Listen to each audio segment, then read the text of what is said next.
ಕಳೆದ ಬಾರಿ 74 ಕ್ಷೇತ್ರಗಳಲ್ಲಿ ಗೆದ್ದಿದ್ರಿ ಬಿಹಾರದಲ್ಲಿ. ಈ ಬಾರಿ 85 ಕ್ಷೇತ್ರ. ಬಹುತೇಕ ನಿಮ್ಮದೇ ಅತಿ ದೊಡ್ಡ ಪಕ್ಷವಾಗಿ ಹೊರಹೊಮ್ಮಿದೆ ಬಿಹಾರದಲ್ಲಿ. ಬಟ್ ಅತಿ ದೊಡ್ಡ ಪಕ್ಷವಾಗಿ ಹೊರಹೊಮ್ಮಿದ್ರು ಕೂಡ ನಿಮ್ಮ ಪಕ್ಷದವರು ಬಿಹಾರದಲ್ಲಿ ಮುಖ್ಯಮಂತ್ರಿ ಆಗ್ತಿಲ್ವಲ್ಲ ಅಂತ ಹೇಳಿ ಚಲವಾದಿ ಸರ್. ನೋಡಿ, ಮೊದಲೇ ಈ ಒಂದು NDA ವಿಚಾರದಲ್ಲಿ ತೀರ್ಮಾನಗಳು ಆಗಿದೆ. ಆ ತೀರ್ಮಾನಗಳನ್ನು ಒಂದು ಸಾರಿ ತೆಗೆದುಕೊಂಡ ಮೇಲೆ ಅದರ ಬದಲಾಯಿಸ್ತಕ್ಕಂಥ ಪ್ರಶ್ನೆ ಉದ್ಭವ ಆಗೋದಿಲ್ಲ.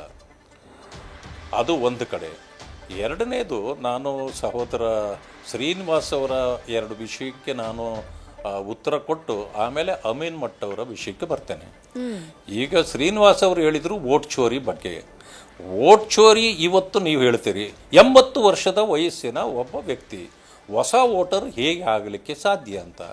ಅದನ್ನು ಬಹಳ ವಿಶ್ಲೇಷಣೆ ಮಾಡ್ತಕ್ಕಂಥ ಅವಶ್ಯಕತೆ ಇಲ್ಲ. ಯಾಕೆ ಅಂತಂದರೆ, ಹೊರ ರಾಜ್ಯದಿಂದಲೋ ಅಥವಾ ಹೊರಗಡೆ ಯಾವುದೋ ಬೇರೆ ಪ್ರಾಂತ್ಯದಲ್ಲಿದ್ದವರು ಅಲ್ಲಿಂದ ಬಂದು ಇಲ್ಲಿ ಅರ್ಜಿ ಸಲ್ಲಿಸಿಕೊಂಡು ಹೊಸದಾಗಿ ಸೇರ್ಕೊಂಡಿದ್ದಾಗ ಅಲ್ಲಿ ವೋಟರ್ ಇಲ್ಲಿ ಇತ್ತೋ ಇಲ್ವೋ, ಅವರು ಇಲ್ಲಿಗೆ ಟ್ರಾನ್ಸ್ಫರ್ ಮಾಡಿದ್ರೋ ಇಲ್ವೋ, ಅದರಿಂದಾಗಿ ಬಂದಿದ್ದರೆ ಅವರನ್ನು ನೀವು ಹೊಸ ವೋಟರ್ ಅಂತ ಟ್ರೀಟ್ ಮಾಡಿದ್ರಿ ಅನ್ನೋದಿದೆಯಲ್ಲ, ಅದು ಸರಿಯಾದ ಕ್ರಮ ಅಲ್ಲ.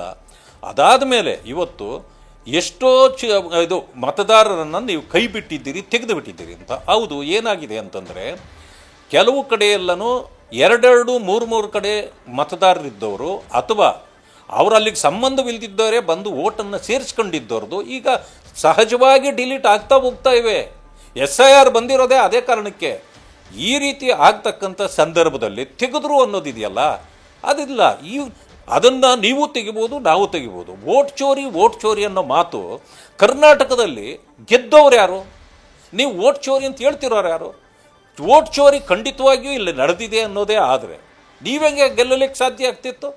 ಸರ್ಕಾರ ನಮ್ಮದು ಬರ್ತಿತ್ತು. ನಾವು ವೋಟ್ ಚೋರಿ ಮಾಡಿದ್ದು ನಮ್ಮ ಮೇಲೆ ಹೇಳ್ತಿರೋದು ನೀವು. ಇದು ಒಂದು. ಎರಡನೇದು ಏನಂತಂದರೆ, ವೋಟ್ ಚೋರಿ ಬಾಬಾ ಸಾಹೇಬ್ ಅಂಬೇಡ್ಕರ್ ಅವರು 1952ರಲ್ಲಿ ಕಂಟೆಸ್ಟ್ ಮಾಡಿದಾಗ ಸೋತಿದ್ದು 14,000 ಚಿಲ್ಲರೆ ಮತಗಳಲ್ಲಿ. ಆದರೆ 74,333 ಮತಗಳು ಕುಲಗೆಟ್ಟ ಮತಗಳು ಅಂತೇಳಿ ನೀವು ತೀರ್ಮಾನ ಮಾಡಿ ಅಂಬೇಡ್ಕರ್ ಅವರನ್ನು ಸೋಲಿಸುವ ವ್ಯವಸ್ಥೆ ಮಾಡಿದರು ಅಂತೇಳಿ ಬಾಬಾ ಸಾಹೇಬ್ ಅಂಬೇಡ್ಕರ್ ಅವರು ಆ ಕಾಲದಲ್ಲೇ ಹೇಳ್ಕೊಂಡಿದ್ದಾರೆ. ಅದು ವೋಟ್ ಚೋರಿ ಯಾರು ಅನ್ನೋದು ಇದಾಯಿತು. 1975-76ರಲ್ಲಿ ಈ ದೇಶದಲ್ಲಿ ಒಂದು ದೊಡ್ಡ ಗಂಡಾಂತರ ನಡೆದೋಯ್ತು.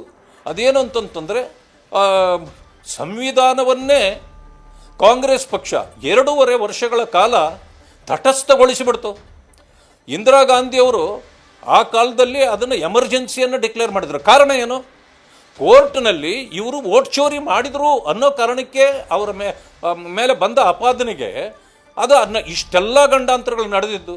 ಅದಾದ ನಂತರ 91ರಲ್ಲಿ ಏನಾಯಿತು? ರಾಜೀವ್ ಗಾಂಧಿಯವರು ಪ್ರಧಾನಮಂತ್ರಿ ಇರಲಿಲ್ಲ ಆ ಕಾಲದಲ್ಲಿ. ಆದರೆ ಚುನಾವಣೆ ಆಯೋಗ ಏನು ಮಾಡಬೇಕಾಗಿತ್ತು? ಅವರು ತೀರ್ಕೊಂಡ್ರು. ಅದು ಒಂದು ಅನಾಹುತ ಆಯಿತು. ಅದು ಅನಾಹುತದಲ್ಲಿ ತೀರ್ಕೊಂಡ ಮೇಲೆ ಕೇವಲ ಅವರ ಕ್ಷೇತ್ರದ ಚುನಾವಣೆಯನ್ನು ಮಾತ್ರ ಮುಂದೂಡಬಹುದಾಗಿತ್ತು. ಇವತ್ತಿಗೂ ಕೂಡ ಇರೋದು ಅದೇನೆ. ಆದರೆ ಕಾನೂನಿನಲ್ಲಿ ಆ ರೀತಿ ಇದ್ರೂ ಇಡೀ ದೇಶದ ಚುನಾವಣೆಯನ್ನು ಅರ್ಧ ಮುಗಿದಿತ್ತು, ಇನ್ನು ಅರ್ಧ ದೇಶದ ಚುನಾವಣೆಯನ್ನು 20-25 ದಿವಸಗಳ ಕಾಲ ಮುಂದೂಡಿದರು.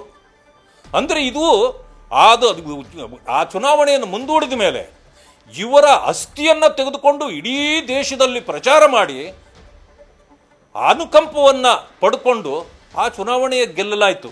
ಇದು ಅಲ್ವಾ ವೋಟ್ ಚೋರಿ? ನಿಜವಾದ ವೋಟ್ ಚೋರಿ ಒಂದೊಂದು ಇದಲ್ಲ. ವೋಟ್ ಚೋರಿ ಕಾಂಗ್ರೆಸ್ ಮಾಡಿರ್ತಕ್ಕಂಥ ಅನಾಹುತಗಳು ಈ ದೇಶದಲ್ಲಿ ಒಂದಲ್ಲ ಎರಡಲ್ಲ, ಎಷ್ಟು ಬೇಕಾದರೂ ಹೇಳ್ತಾ ಹೋಗ್ಬೋದು.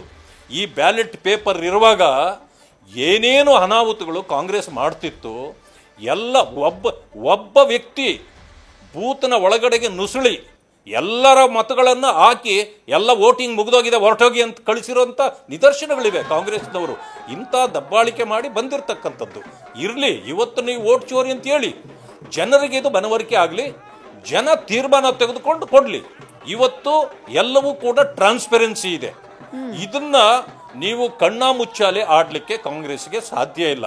ಆದ್ದರಿಂದ ನಾನು ಅವರಿಗೆ ಸಲಹೆ ಕೊಡ್ತಕ್ಕಂಥದ್ದು, ಅವರು ಕೂಡ ಈ ನೆಲದ ಮಣ್ಣಿನ ಗುಣವನ್ನು ಅರ್ಥ ಮಾಡ್ಕೊಂಡು ಜನರನ್ನು ಅರ್ಥ ಮಾಡ್ಕೊಂಡು ರಾಜಕಾರಣ ಮಾಡೋದನ್ನು ಅವರು ಕಲ್ತ್ಕೊಂಡ್ರೆ ಅವ್ರಿಗೂ ಕೂಡ ಒಂದು ಮುಂದಿನ ದಿನಗಳು ಸುಲಭ ಆಗಬಹುದು, ಅವ್ರಿಗೂ ಭವಿಷ್ಯ ಬರ್ಬೋದನೋ. ಇಲ್ಲ ಅಂತಂದರೆ ಸರ್ವನಾಶ ಆಗೋದ್ರಲ್ಲಿ ಏನು ಅನುಮಾನ ಇಲ್ಲ ಅಂತಕ್ಕಂಥದ್ದು ಹೇಳ್ತೇನೆ. ಮಾನ್ಯ ಮಟ್ಟುಜಯ ಅವರು ಹೇಳಿದರು, ನಾನು ಅವರನ್ನು ಪ್ರಬುದ್ಧರು ಅಂತೆ ನಾನು ನಂಬಿದ್ದೇನೆ. ಪ್ರಬುದ್ಧರಂತೆ ನಾನು ಪ್ರಬುದ್ಧರು ಅವರು ಅಂತ ನಾನು ಹೇಳ್ತೇನೆ. ಯಾಕಂತಂದ್ರೆ ಅವ್ರ ಬಗ್ಗೆ ನನಗೆ ಅಷ್ಟೋ ಇಷ್ಟೋ ಒಂದು ಗೊತ್ತಿದೆ ನನಗೆ. ಆದರೆ ಅವರು ಒಂದು ಸೈಡ್ ತಗೊಳ್ಳೋವಾಗ, ಈಗ ಕಾಂಗ್ರೆಸ್ಸಿನ ಪರವಾದ ಸೈಡ್ ತಗೊಳ್ಳೋ ಕಾರಣದಿಂದ ಸತ್ಯ ಮಾತಾಡೋಕ್ಕೆ ಆಗೋದಿಲ್ಲ.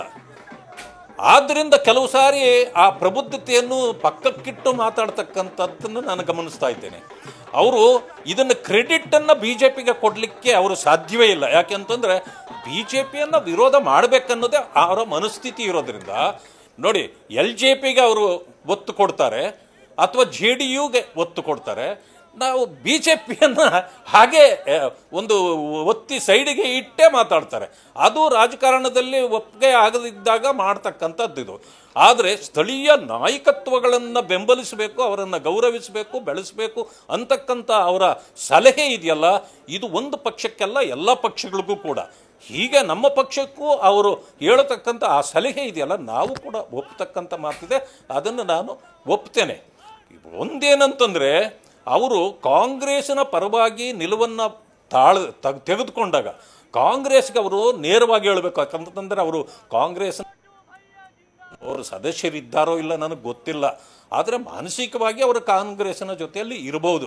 ಇದ್ದರೆ ಅವರು ಒಳ್ಳೆಯ ಇದೇ ರೀತಿಯ ಸಲಹೆಗಳನ್ನು ಕಾಂಗ್ರೆಸ್ಗೆ ಕೊಟ್ಟು, ಈ ವೋಟ್ ಚೋರಿ ಅನ್ನೋದನ್ನು ಬಿಡ್ರಿ, ನಿಮ್ಮ ಚೋರಿಯನ್ನು ನಿಲ್ಲಿಸ್ರಿ, ಸರಿಯಾಗಿ ಜನರ ಮಧ್ಯದಲ್ಲಿ ಹೊಂದಾಣಿಕೆಯನ್ನು ಮಾಡಿ ಜನರ ಮನಸ್ಸುಗಳನ್ನು ಗೆಲ್ಲುವ ಕೆಲಸವನ್ನು ಮಾಡಿ ನೀವು ಬರ್ರಿ ಅಂತೇಳಿ. ಇಲ್ಲಾಂತಂದರೆ ನನಗನ್ನಿಸ್ತಕ್ಕಂಥದ್ದು ಈ ರಾಹುಲ್ ಗಾಂಧಿ ಅವರ ನಾಯಕತ್ವ ಕಾಂಗ್ರೆಸ್ಗೆ ಒಗ್ಗೋದಿಲ್ಲ. ಯಾಕಂತಂದರೆ ಇವತ್ತು ಏನಾದರೂ ಈ ದೇಶದಲ್ಲಿ ತುಂಬ ಹೆಚ್ಚು ಟ್ರೋಲ್ ಆಗಿದ್ದರೆ ಇವತ್ತು ರಾಹುಲ್ ಗಾಂಧಿ ಅವರು ಒಂದು ಕಡೆ ಮಾತಾಡಿದ್ದು ಮತ್ತೊಂದು ಕಡೆಗೆ ಹೋಲಿಕೆನೇ ಇರೋದಿಲ್ಲ. ಆ ಕಾರಣದಿಂದ ಇಂಥ ಸಲಹೆಗಳನ್ನು ಕೊಟ್ಟು ಒಂದು ಸಮಯ ಆ ನಾಯಕತ್ವವನ್ನು ತೆಗೆದು ಬಿಸಾಕಿ ಅಂತ ನಾನು ಹೇಳೋದಿಲ್ಲ, ನಿಮಗೆ ಬೇಕಾದ ನಾಯಕತ್ವವನ್ನೇ ಇಟ್ಕೊಳ್ಳಿ.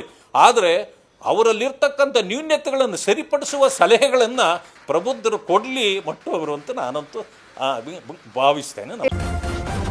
ನ್ಯೂಸ್ ಫಸ್ಟ್ ನಿರ್ಭೀತಿಯಿಂದ ನಿಮ್ಮ ಪರವಾಗಿ.